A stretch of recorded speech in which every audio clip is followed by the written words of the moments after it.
Papunta kami ngayon sa P-Pop Festival. Kasama natin si EJ. Siya yung kasama nating videographer ngayon. At of course, isa rin siya sa mga magagaling na coordinators natin sa Unbiased at saka sa interrogation. Pero bago yan, pupunta muna kami ng Dunkin' Donuts. Kasi bibilan natin ng pagkain din yung boys. I mean, High Hope. At saka may kilala kasi ako nagpapabili ng may kilala kasi akong fan ng mga pillows ng Dunkin' Donut. Ng Dunkin'. So, kung kilala nyo siya, tag nyo. Tag nyo siya sa comment section. Wala.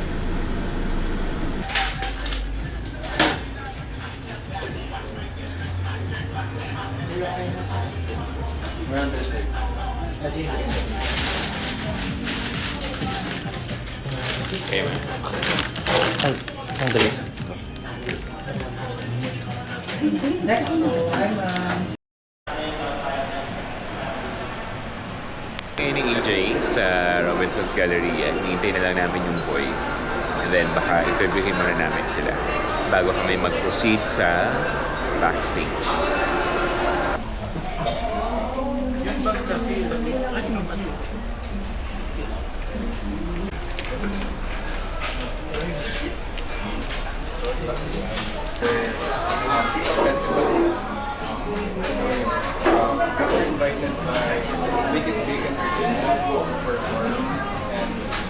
Hintay na lang natin na matapos na mag-prepare ang High Hope.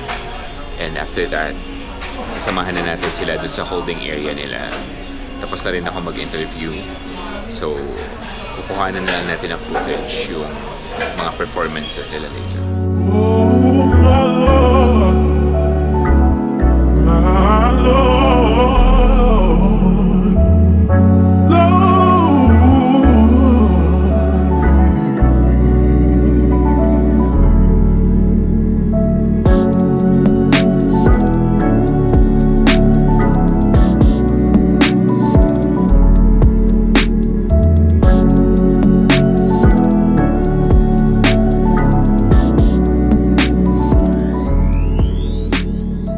Kumusta yung experience sa pag-ubos ng Icy Choco?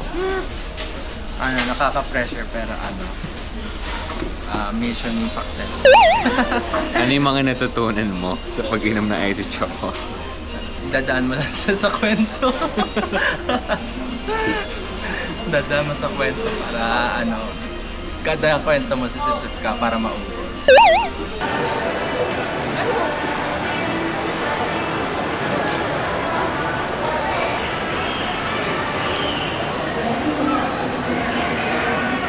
Pupunta sa holding area ng High Hope.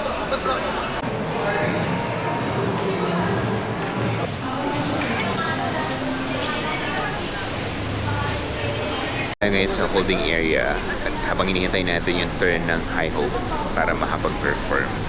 So, hindi tayo pinayagang mag-take na maraming footage dito para hindi daw mahagip ng camera yung ibang mga artists. So, hintayin lang natin na mag-perform ang High Hope.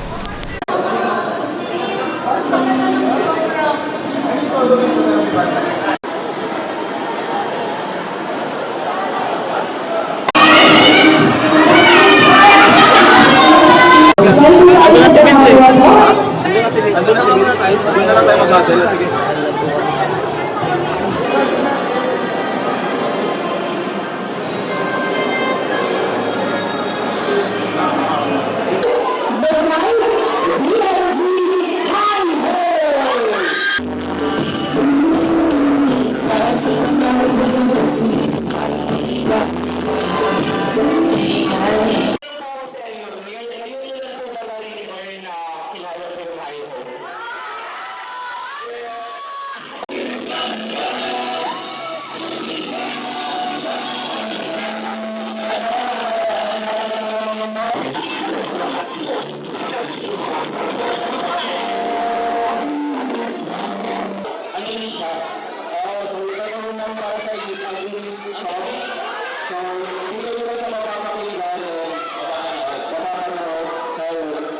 Tapos na mag-perform ng High Hope, magpapaalam na rin kami para makauwi na. So, alas 5 na rin. Higit 5 oras na rin kami nag-hintay para perform ang High Hope. And finally, nag-perform naman sila.